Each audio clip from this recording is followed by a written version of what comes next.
Buenas noches, bienvenidos a una nueva edición de La Letra Colorada. Esta noche, en este programa en que analizamos oportunidades, vamos a ver las oportunidades que se le presenta al agricultor, al empresario agrícola, en la aplicación de tecnologías que le permitan tener beneficios que van desde hasta los beneficios tributarios. Vamos a conversar a fondo sobre estos temas.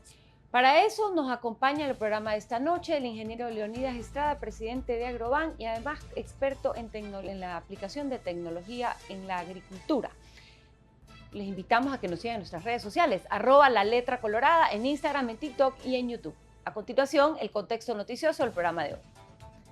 Reporta a Diario El País que las nuevas píldoras antiobesidad amenazan el imperio bursátil de Eli Lilly y Novo Nordisk. La diabetes y la obesidad siguen dominando el sector sanitario. Goldman Sachs estima que el mercado crecerá desde los 14.000 millones de dólares en 2024 a más de 130.000 millones en 2030. Es comprensible que muchas empresas farmacéuticas estén realizando investigaciones en este ámbito, señala Sebastián Hofbeck, analista de DJE Capital. Además de Viking y Roche, la biotecnológica danesa Zealand Pharma y la farmacéutica alemana Boehringer Ingelheim están desarrollando conjuntamente un fármaco similar. Terns Pharmaceuticals está investigando un adelgazante oral del que se espera comunicar los datos en el segundo semestre de este año. Altimmune también está ensayando con un fármaco inyectable y Pfizer ha descartado 2 píldoras en las que se venía trabajando debido a los fuertes efectos secundarios que había detectado en una fase intermedia. El laboratorio está dispuesto a jugar y ganar en el mercado de los fármacos contra la obesidad. Según los cálculos de Bloomberg, los resultados positivos en los estudios para desarrollar un fármaco contra la obesidad han generado 93.000 millones de dólares de valor en bolsa para las empresas en lo que va de este año.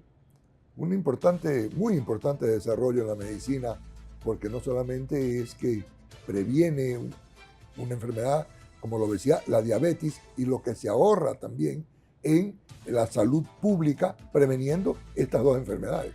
Ojo, siempre el consumo de estos fármacos con responsabilidad. En nuestra siguiente noticia, el apagón informático que detuvo los aeropuertos del mundo y otros sistemas operativos mostró una realidad rotunda. En la era digital, el mundo depende de un puñado de grandes empresas tecnológicas.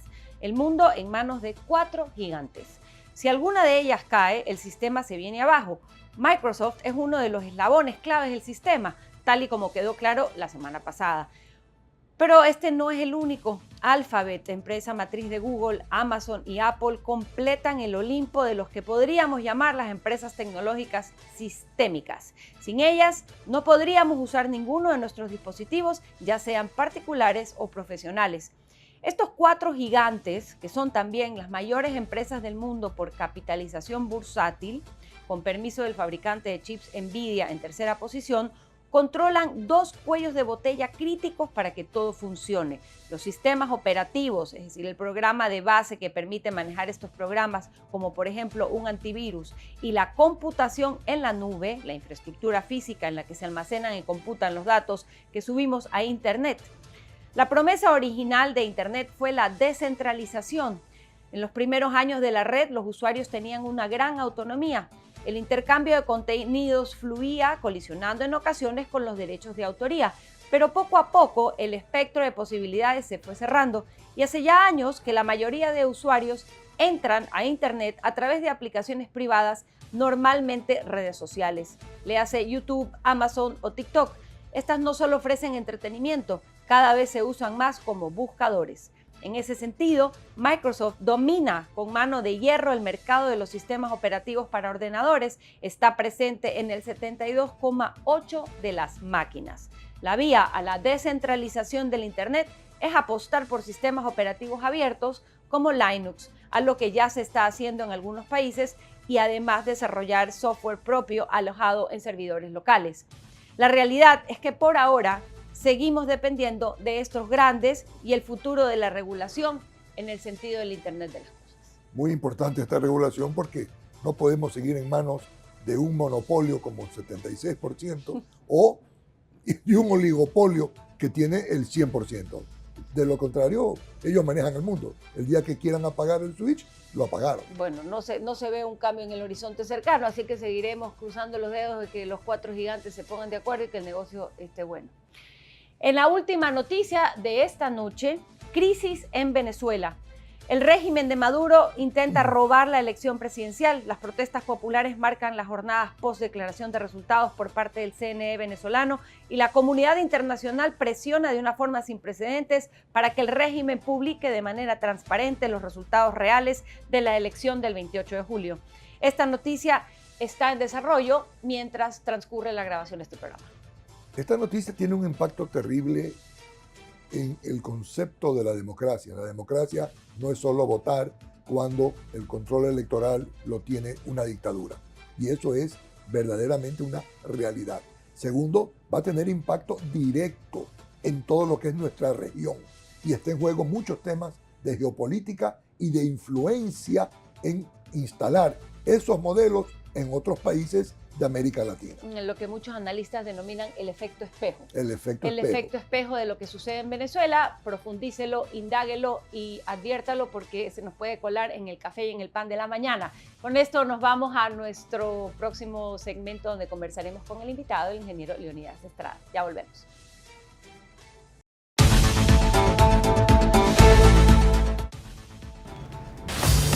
Pauta tu programa en los estudios de Vito TVO, con 16 horas de programación continua en deportes, entretenimiento, tecnología, noticias.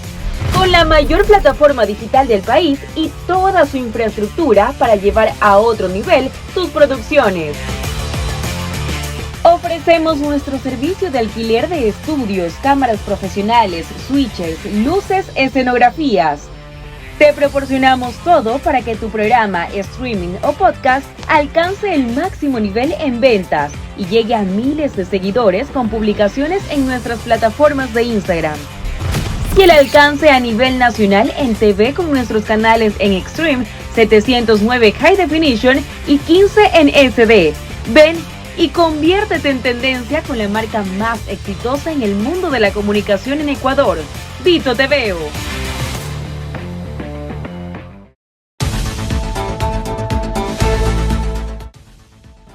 Estamos de regreso con La Letra Colorada y ya está con nosotros el ingeniero Leonidas Estrada. Él es presidente de Agroban y además tiene experiencia en tecnologías de información geográfica y agricultura de precisión en el agro ecuatoriano.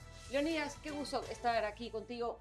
Gracias por venir a esta entrevista. María del Sol, Juan José, gracias por la invitación. Aquí estamos pues para poder aportar con algo del granito de arena de lo que hemos recorrido ya en algunos años de trabajo en el agro ecuatoriano. Excelente, Leonidas. Muchas gracias por compartir con nosotros y con la audiencia estos temas que son muy importantes para la producción y la productividad en el Ecuador. Vamos a arrancar la conversación hablando del cambio climático. Se habla mucho del cambio climático y hay discusiones eternas y del impacto que está teniendo en la producción agrícola en el mundo y el cambio de los ciclos de producción. ¿Qué nos puedes decir de esto? Bueno, es interesante, ¿no? Porque hay diferentes autores que de repente cuando uno revisa el internet dicen que el cambio climático más que todo es un fenómeno que por un lado unos dicen que no existe, que es algo que se repite cíclicamente en el mundo. Sin embargo, hay otra tendencia de científicos que comprobado dicen que en los últimos 150 años ha habido un incremento alrededor de 1.5 grados centígrados en la temperatura global, ¿no? Eso ya sabemos, se desarrolla por temas de la capa de ozono, etcétera, etcétera, el secuestro de carbono. Pero al final del camino, la verdad es que en un corto tiempo el incremento de temperatura ha aumentado. Y eso se lo ve en fenómenos climáticos como olas de calor, intensas lluvias, épocas de huracanes que tienden a alargarse, en fin, fenómenos que ya existían pero que se acentúan más. Eso llevado a la agricultura obviamente tiene su impacto.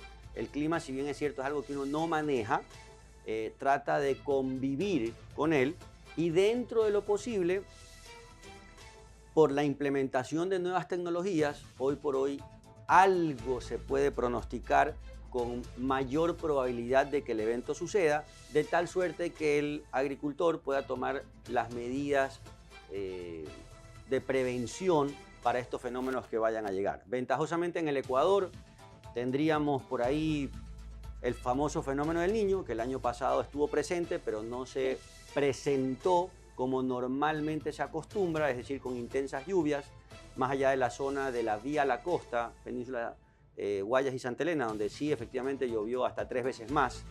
El resto del país hubo lluvias intensas, tal vez un porcentaje un poco mayor de lo que normalmente se acostumbra, pero no fue nada comparado con el fenómeno del Niño del año 97, 98, 82, etc., ¿no?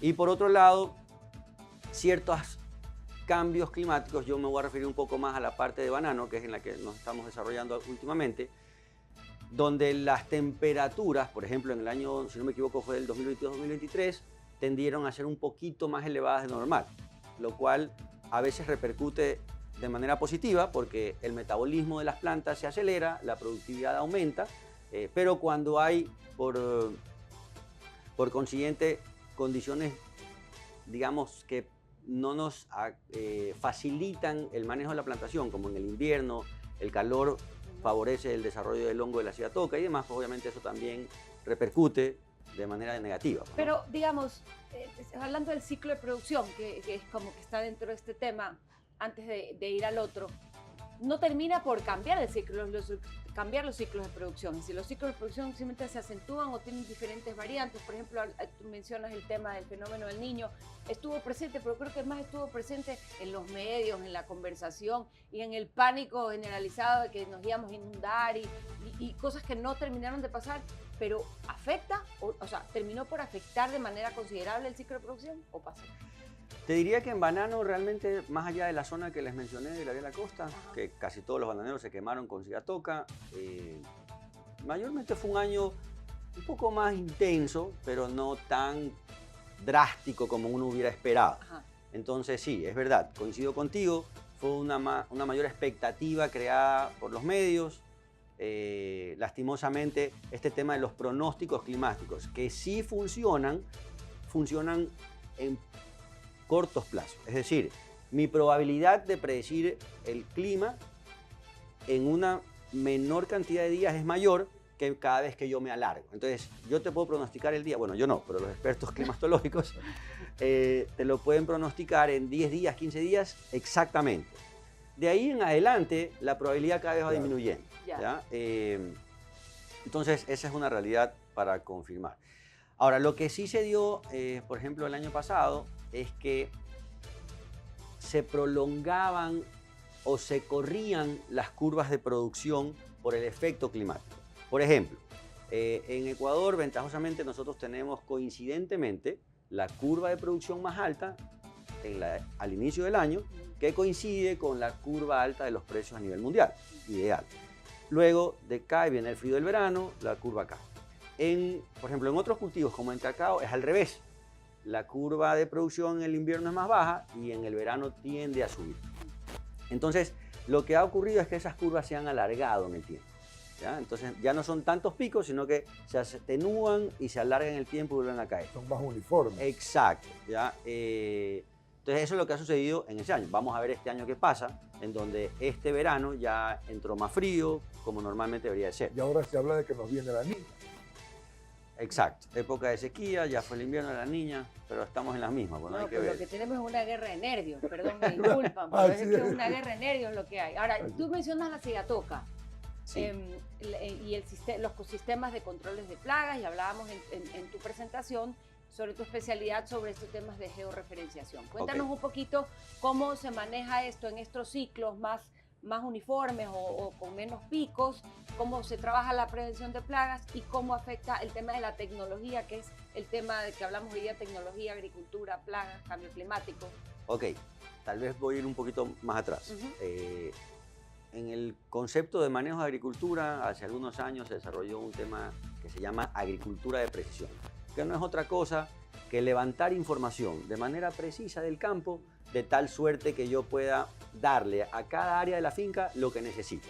En lugar de decir, yo aplico una receta para toda la finca, pero sé que hay áreas que producen más y otras menos, entonces ahora más bien voy a ver qué está pasando aquí, que no está pasando en el área acá, por qué aquí produzco más, por qué aquí produzco menos. Entonces la idea es tratar de identificar eso para al final del ejercicio darle a cada área lo que necesita y dentro del aspecto de negocio ser más rentable y optimizar el manejo de los recursos.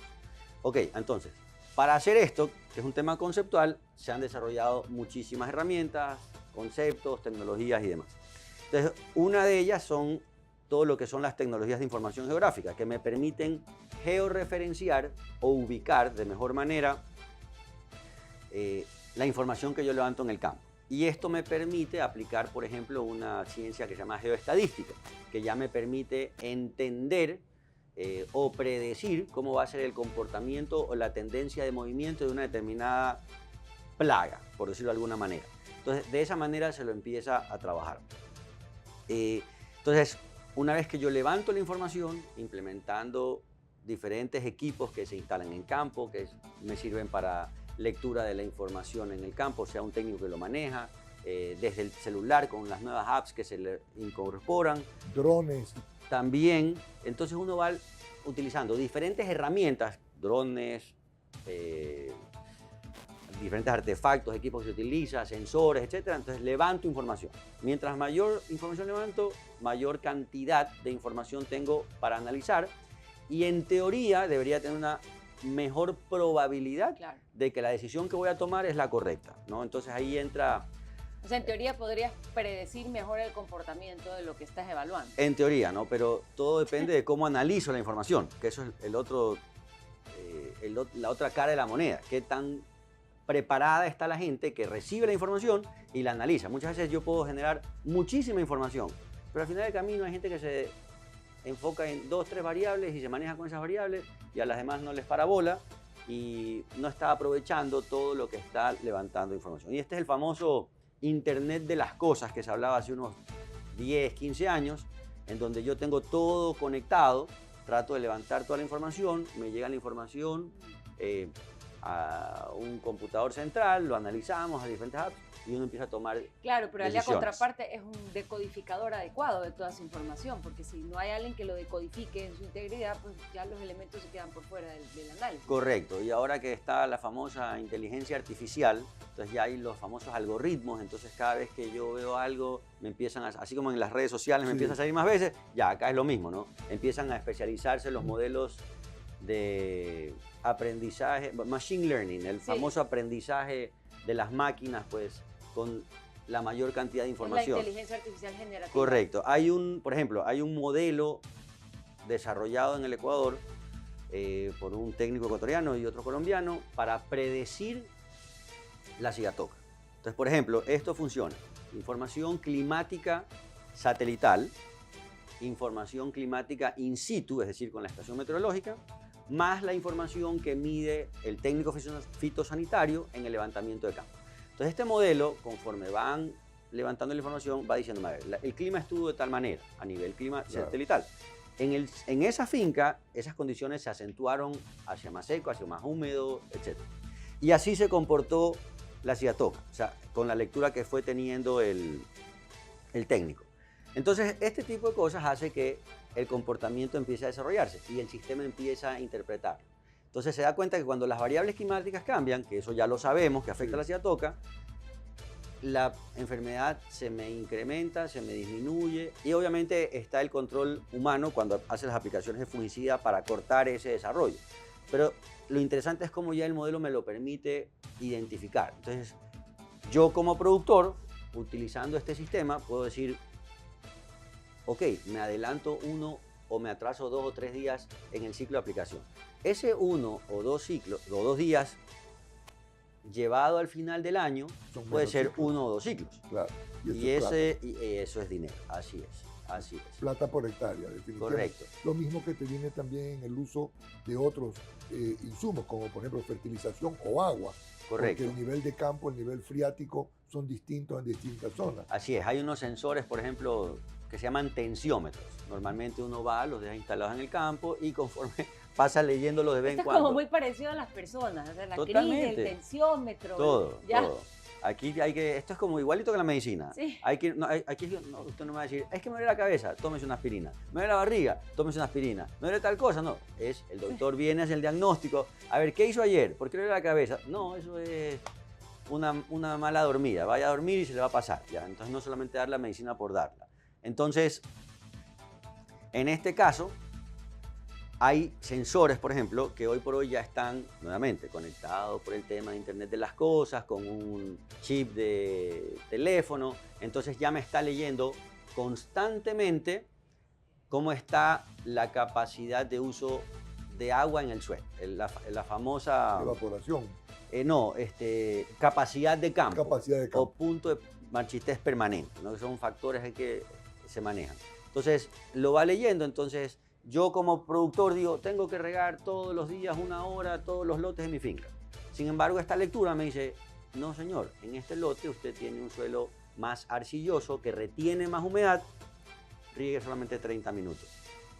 Pero en el de acá, que es un suelo más franco arenoso, que el agua tiende a filtrarse, ponga un poquito más de humedad. O haga riegos más frecuentes de menor tiempo. Entonces uno ya empieza a jugar con ese manejo del recurso agua, tendiendo a ser más sostenible y al final del camino siendo más eficiente en el uso de los recursos, porque para regar necesito o energía eléctrica o combustible. Entonces, que son uno de los rubros más altos en la operación agrícola, el costo del riego. Todas estas tecnologías y toda esta información te lleva a programas de buenas prácticas agrícolas, para los cuales inclusive hay certificaciones de agrocalidad, etc. Pero esto también lleva a la necesidad de capacitar a toda la gente que trabaja en el campo y al que trabaja con estas herramientas. ¿Cómo estamos en eso? A ver, vamos en orden. Interesante lo que mencionó. Sí es cierto, y para los productores que no lo sepan, importante este llamado de atención. Agrocalidad tiene su certificado de buenas prácticas agrícolas, que suena muy bonito, pero más bonito suena cuando como productor a mí me disminuyen el porcentaje de retención del impuesto a la renta. Ejemplo, en el caso de los bananeros, muy importante, normalmente muy la importante. retención era el 2%. Si yo logro sacar el certificado de buenas prácticas agrícolas, que, paréntesis, si además yo ya tengo la certificación Global Gap para el mercado europeo, esto básicamente se hace una homologación, entonces es mucho más sencillo. Si no, voy a otro mercado, por ejemplo, que no me requiere Global Gap, entonces sí tengo que en agrocalidad sacar el certificado de buenas prácticas agrícolas. Y esto dice, entre uno de sus beneficios tributarios es, si a usted le retenían el 2%, ahora le van a retener el 1%. Y eso llevado a números, es un montón de lo hicimos en dinero, Agrobank. claro. Ese 1% en una productividad de 2.000 cajas por hectárea, que digamos es baja, significan $120 por hectárea año. Y en una productividad de 3.000 cajas son $180 por hectárea año. O sea, si usted tiene 100 hectáreas son 12.000 o $18.000 al año. Es el ingreso o la entrada de la camioneta del técnico, Claro. Un motor de riego, en fin. O la mejora de la inversión en el software. O sea, Lo que sea, la implementación de tecnología. O sea, es un rubro importante que no está de más mencionarlo en la parte de agrocalidad. Muy Entonces, eso es importante. lo primero. La segunda parte de la pregunta era sobre la Capacitación. capacitación del personal que tiene que utilizar esto. Sí, definitivamente lo que hemos visto, yo personalmente lo he palpado, obviamente, y no estamos descubriendo la agua tibia, los jóvenes generalmente son mucho más amigos de la tecnología. Claro. Y es impresionante cómo bachilleres o chicos que lastimosamente no tienen la suerte de continuar con el estudio universitario, pero entran a trabajar a campo, efectivamente uno les explica y cogen la idea rápidamente, se les enseña cómo utilizar los aplicativos y los pueden implementar. Y obviamente hay que darles una capacitación básica. Esto es lo que me tiene que indicar, esto por tales razones y esto es lo que tenemos que hacer. Si se me sale de este rango, es un llamado de atención, hay que hacer algo. Y ese tipo de cosas rápidamente la captan. En la línea de capacitación, hace unos años, el clúster bananero inició un convenio con la Fundación Humboldt en el programa de educación dual, trabajos en el campo, etc. ¿Cómo va ese proyecto? Bueno, Agrobank ventajosamente, como miembro del clúster, anteriormente al clúster y durante el clúster, ha logrado sacar algunos programas de capacitación. El primero y el más rimbombante es el que hace a través del IDE, que precisamente va a empezar creo que en un mes. Claro. Aprovecho ahí para hacer una propaganda. Y Excelente ese es programa. enfocado en alta gerencia. Entonces ahí la idea es un programa de eficiencia en alta gerencia en el sector bananero. Entonces va enfocado más que todo en esa parte. No tanto en producción, porque no se enfoca en campo, sino en temas gerenciales. Y el segundo, ese sí se enfoca en producción. Ese lo hicimos, como bien lo mencionó Juan José, con una metodología, aprender haciendo, dual, en donde la Fundación Humboldt Zentrum desarrolló esta metodología en Alemania, acá la implementaron, entiendo que es la primera que se hizo en agricultura, y lo interesante es que la han replicado en cacao y en camarón, aquí en el país. En banano, efectivamente, lo que busca es que si yo identifico algún técnico o algún muchacho curioso, pilas, amigo de la tecnología, lo podemos meter. Y obviamente en este curso, que ve todo lo que es temas de campo, lo capacitan. ISAL es un curso, si no me equivoco, de 10 meses, trabajan los fines de semana, entre semanas ciertas clases duales, hace que el productor facilite un espacio para que el chico pueda trabajar. Con internet. Sí, claro. Por supuesto, de manera virtual. Tiene un tutor, que generalmente es el técnico de la finca, administrador y demás, para que todo esté bien enlazado en el entorno en el que él se desarrolla, y al final del ejercicio sale un chico capacitado pues, para trabajar. Ahora, es interesante, yo dentro del programa... Pero cuando tú dices un chico, para la audiencia, ¿qué edades? No, a ver, es indistinto. Han habido chicos recién graduados que trabajan en campo toda la vida y uno los ve que despuntan en ciertas cosas, los capacita. Como también hay personas de 30, 40 años y han habido hasta mayores. ¿A quién contacta a esa persona que tiene interés, por ejemplo, en capacitarse? Bueno, lo pueden hacer en Agroban, pueden revisar todas las redes sociales de Agroban y ahí obviamente pueden ponerse en contacto con nosotros, o también lo pueden hacer directamente con Humboldt Zentrum, que es la entidad que brinda el programa de capacitación. Entonces, hay, como les digo, de todas las edades. De hecho, en una de las experiencias, en la primera camada de técnicos que salieron capacitados, hubo un señor como de 60 años, que él decía, yo ni siquiera terminé la secundaria. Y al principio decía, yo pensé que esto no lo iba a poder hacer. Al final del ejercicio salió súper contento y enriquecido de que efectivamente sí lo pudo hacer. Y además, una vez se inscribió un ingeniero agrónomo de la Universidad Earth Zamorano, sí, claro. Universidades de renombre, y él me dijo como retroalimentación, Leonidas, lo que se ve en el curso, uno no lo ve en la universidad, no lo ve en el campo, en el día a día, o sea, es algo súper concentrado, súper dirigido, que realmente vale la pena, ¿no? Entonces, fueron las retroalimentaciones que se han tenido del programa y obviamente la idea es siempre irlo continuando. Ahora, una última pregunta de mi parte. En todos estos, realmente no importa qué temas, en estas conversaciones siempre llegamos a la cultura. La cultura, que es lo que potencia o debilita el aprendizaje y la implementación de cosas. Se puede crecer mucho en tecnología, pero por ejemplo en bioseguridad para plagas, si los rodapiés no están puestos, si no se usan, no sirven de nada. ¿Cómo ves tú ese matrimonio entre cultura, innovación y aplicación de las dos? Bueno, lastimosamente es una cruda realidad. Mientras no nos pasa, no aprendemos. Y definitivamente con estas dos plagas que amenazan el Ecuador, tanto el Fusarium como el moco, que una ya está, la otra no se sabe, de que va a llegar, lo más probable es que llegue. La otra, el Fokker el Fusarium, sí. Claro, lo más probable es que llegue. Entonces la gente, claro, al principio hubo mucho ruido, hubo mucha acción, y como todas las cosas, y ya que estamos en ámbito de campo, corrida de caballo, parada de burro, ¿no? La gente empezó, se emocionó, al final del camino bajó la guardia. Hoy por hoy, con el moco lo retomaron. Ventajosamente, las mismas medidas de control sirven para ambas plagas. Y al final del camino, lo que a esto nos lleva es que la bioseguridad que tiene que manejarse es como en una granja avícola o porcina. Generalmente uno en una granja, antes de entrar, a veces hasta, dependiendo del tamaño de la granja, te hacen hasta bañar, cambiarte de ropa, ahora sí puede ingresar. Hace todo el trabajo que tenga que hacer, de salida otra vez, deje la ropa de la granja aquí, usted se baña, se cambia y con su ropa y se va. Entonces, nada externo entra, nada interno sale. Eso es lo primero. Y como te decía, lastimosamente vamos aprendiendo a la mala. Obviamente hemos visto el impacto en los vecinos y la gente se empieza a asustar, empieza a tratar de ver qué hace. Y nuevamente lo primordial para este tema de las plagas es capacitar al personal. Que el personal sepa cómo identificar la plaga, de tal suerte que por lo menos haga un llamado de atención. Oiga, la plaga se va a presentar con hojas más amarillas, tal y tal cosa. ¿Sabe que yo vi una planta así en tal lote?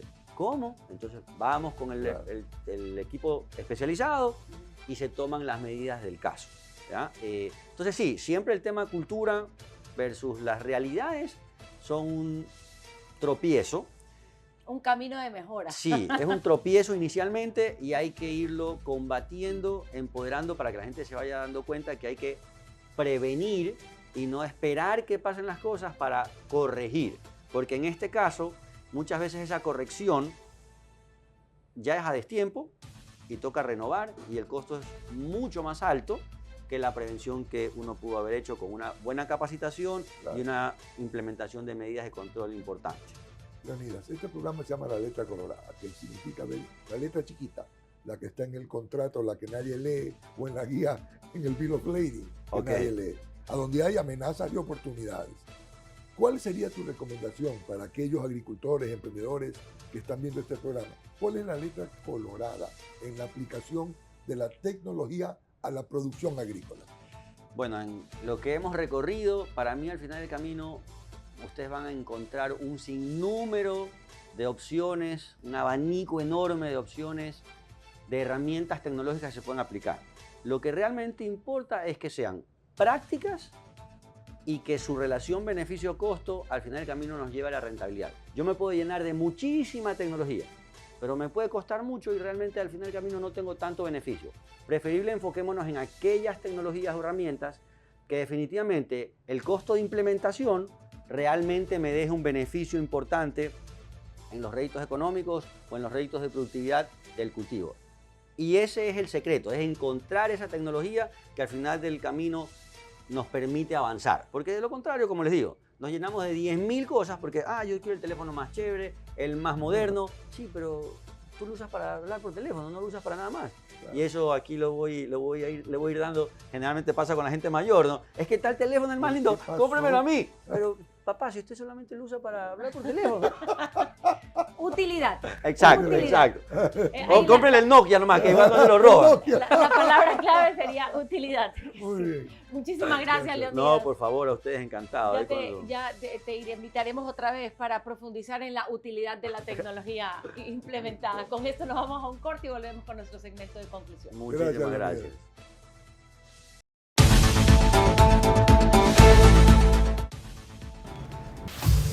Pauta tu programa en los estudios de Vito TVO, con 16 horas de programación continua en deportes, entretenimiento, tecnología, noticias. Con la mayor plataforma digital del país y toda su infraestructura para llevar a otro nivel sus producciones. Ofrecemos nuestro servicio de alquiler de estudios, cámaras profesionales, switches, luces, escenografías. Te proporcionamos todo para que tu programa, streaming o podcast alcance el máximo nivel en ventas y llegue a miles de seguidores con publicaciones en nuestras plataformas de Instagram. Y el alcance a nivel nacional en TV con nuestros canales en Extreme, 709 High Definition y 15 en SD. Ven y conviértete en tendencia con la marca más exitosa en el mundo de la comunicación en Ecuador, Vito TVO.